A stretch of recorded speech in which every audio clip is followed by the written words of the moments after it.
इस वीडियो में हम लोग बात करेंगे VB.NET के एरे के बारे में। तो नॉर्मली एरे बनाते कैसे वो देखते हैं। तो सबसे पहले आपको वेरिएबल डिक्लेरेशन के लिए डिम लगाते हैं। डिम का मतलब होता है डायमेंशन, वो लगाना है।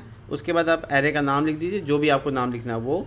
अगर आप इनिशियलाइज करते हैं यानी अभी वैल्यू देते हैं तो आपको साइज़ यहाँ मेंशन करने की ज़रूरत नहीं है। आप नॉर्मली एज लगाएंगे। डेटा टाइप बताइए कौन सा डेटा टाइप का बनाना है और उसके इक्वल टू देकर कर्ली ब्रैकेट देकर वैल्यू बता दीजिए। जैसे 200, 230 मार्क्स हम स्टूडेंट के डाल रहे हैं 450, 330 इस तरीके से। तो टोटल डेटा इसमें 4 स्टोर हो गया।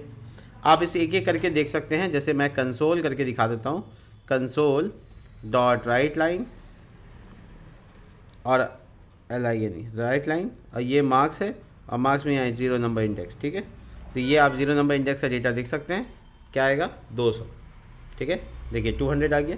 अगर ये इंडेक्स नंबर 1 होता तो क्या आता, 230 आता। ठीक है, और अगर हम ऐसे कह दें कि मार्क्स डॉट लेंथ, पता नहीं सही है कि गलत, देखते हैं क्या होता है। तो ये 0 आउटपुट आना चाहिए, ये अनडिफाइंड आ गया। इसका एड्रेस आ गया लगता है, out of boundary length -1। Length होता है 4 और इंडेक्स आखिरी क्या है 3 है, तो एक -1 कर दिया। देखो 330। तो लेंथ का मतलब क्या हुआ, टोटल नंबर ऑफ एलिमेंट कितना है, तो 4 है, उसमें से एक माइनस कर दिया 3, तो आखिरी इंडेक्स का नंबर कितना हुआ 3। तो देखो मार्क्स डॉट लेंथ -1। ठीक है, -2 करेंगे तो क्या आएगा 450। बहुत बढ़िया। तो इस तरह से एरे को हम लोग अच्छे से एक्सेस कर सकते हैं इंडेक्स नंबर के साथ। लूप भी चला सकते हैं, मैं दिखाता हूँ लूप कैसे चलाना है। कोई भी लूप के लिए वेरिएबल रख लो, उसका डेटा टाइप डिक्लेयर कर लो और उसके बाद अपना फॉर लूप चला लो। नॉर्मली फॉर लूप अच्छा रहेगा। यहाँ पे इनिशियलाइज वैल्यू बता दो, कहाँ तक जाना है वो बता दो। उसके बाद अपना बॉडी पार्ट लिखो, कंसोल डॉट राइट लाइन, और उसके बाद यहाँ पे नम और यहाँ पे आई डाल दो, सॉरी आई, मार्क्स आई। ठीक है, और यहाँ पे नेक्स्ट लगा दो। नेक्स्ट के बाद काउंटर लगा भी सकते हो, नहीं भी। ठीक है, तो नॉर्मली काउंटर अपने आप इंक्रीमेंट कर सकता है। नोटिस करोगे सभी डेटा आ गए, 200, 230, 450 और 330। इसी तरीके से हम किसी भी डेटा को सम कर सकते हैं, जोड़ सकते हैं। तो हम क्या करेंगे, एक टोटल नाम का वेरिएबल रख लेते हैं। जैसे आई वेरिएबल बनाए हैं वैसे टोटल नाम का वेरिएबल बना लेते हैं। टोटल वेरिएबल में हम लोग क्या करेंगे, इसमें दिखाएंगे नहीं पब्लिक को, सिर्फ टोटल में असाइन कर लेंगे। तो total plus equal to marks of I, तो सब डेटा मार्क्स टोटल में स्टोर हो जाएगा और फाइनली हम उसका टोटल करके दिखा सकते हैं। तो हम लोग क्या करेंगे, इस तरह से लिखेंगे टोटल इज़, और यहाँ परसेंटेज या इस तरह से, और टोटल वेरिएबल कॉन्कैटिनेशन करके हम लोग रन कर लेते हैं। चेक करो सारा मार्क्स को जोड़ के दिखा रहा है कि नहीं दिखा रहा है। देखो 1210। अब अगर 1210 को का एवरेज निकालना है तो एवरेज के लिए तुम क्या करो, एक अलग डेटा टाइप बनाओ डिम, और इसका नाम रखो AVG average age double data type है, हम डबल डेटा टाइप में बनाते हैं। और उसके बाद इसका टोटल को जब तुम जोड़ लेते हो तो उसका एवरेज भी निकाल सकते हो। एवरेज इज इक्वल टू, अब तुम यहाँ पे लिखोगे डबल डॉट पार्स। इससे क्या होगा, इसका डेटा टाइप कन्वर्ट हो जाएगा। जब हम इसको डिवाइड करेंगे total by marks dot length, marks का लेंथ यानी 4, तो 4 टोटल बाय 4। ठीक है, तो एवरेज निकल जाएगा और उसका एवरेज भी पब्लिक को दिखाया जा सकता है। उसके लिए भी हम कंसोल कर लेते हैं, कंसोल डॉट राइट लाइन, और यहाँ देखो एवरेज इज़, और ये AVG वेरिएबल को प्रिंट कर दो। चेक करो एवरेज सही आ रहा है कि नहीं आ रहा है। पॉइंट में आया वैल्यू है। डबल डॉट पास का मतलब समझ में आ गया। तो हम लोग डबल डॉट पास से क्या कर सकते हैं, उसको डबल में कन्वर्ट कर सकते हैं। इंटीजर डॉट पास, डबल डॉट पास, फ्लोट डॉट पास, ऐसे सब डेटा टाइप के लिए कन्वर्जन है। तो ये जो डिवाइड हो रहा है कन्वर्ट होकर डबल में आ रहा है, यानी डेटा टाइप डबल कर दे रहा है। इसके लिए पॉइंट में वैल्यू आया।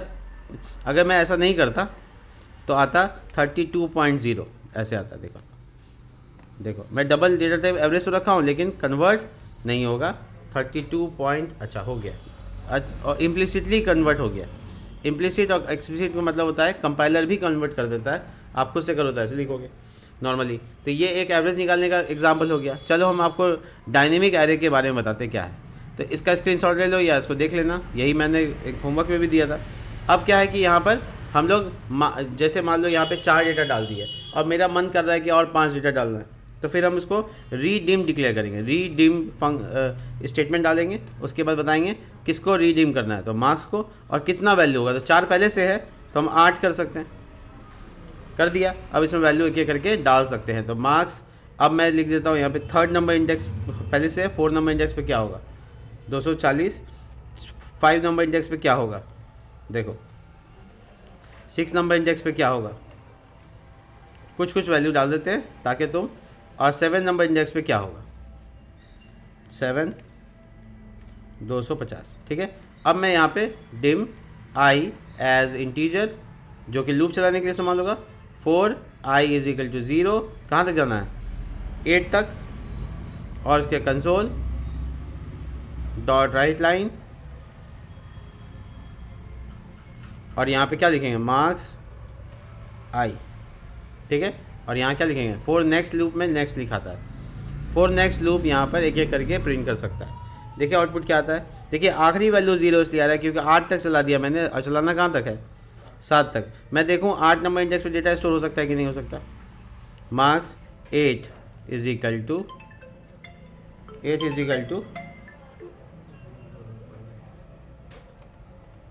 देखिए आ गया, स्टोर हो गया। तो ये सारे डेटा हमको पुराने वाले डेटा भी 200 से शुरू, अच्छा ऊपर का वैल्यू नहीं आ रहा है, तो ये ऊपर वाला वैल्यू इनिशलाइज हुआ था ना, आपको इनिशलाइज नहीं करना है क्योंकि पहले वाला वैल्यू साइज़ बताकर उसमें वैल्यू डालना है। जैसे 4 डाल दिया आपने, ठीक है, इस तरीके से, और उसमें फिर वैल्यू ऐड कर सकते हैं।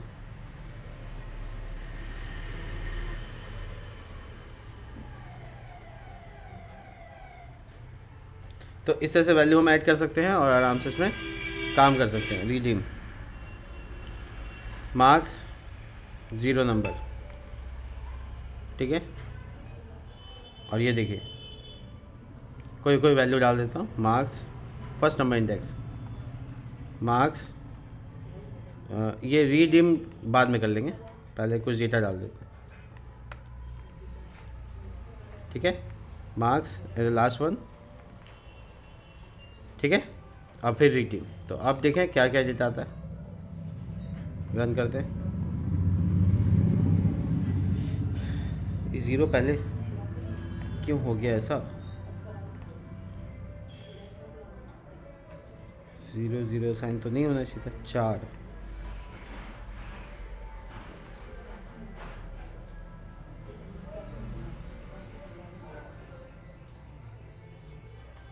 इसको नीचे करें,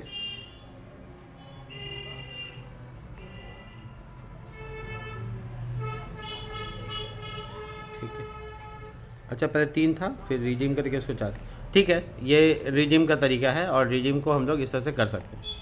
तो मिलते हैं हम लोग नेक्स्ट वीडियो में जिसमें हम लोग सीखेंगे फंक्शन और सब में क्या अंतर है। तब तक के लिए बाय।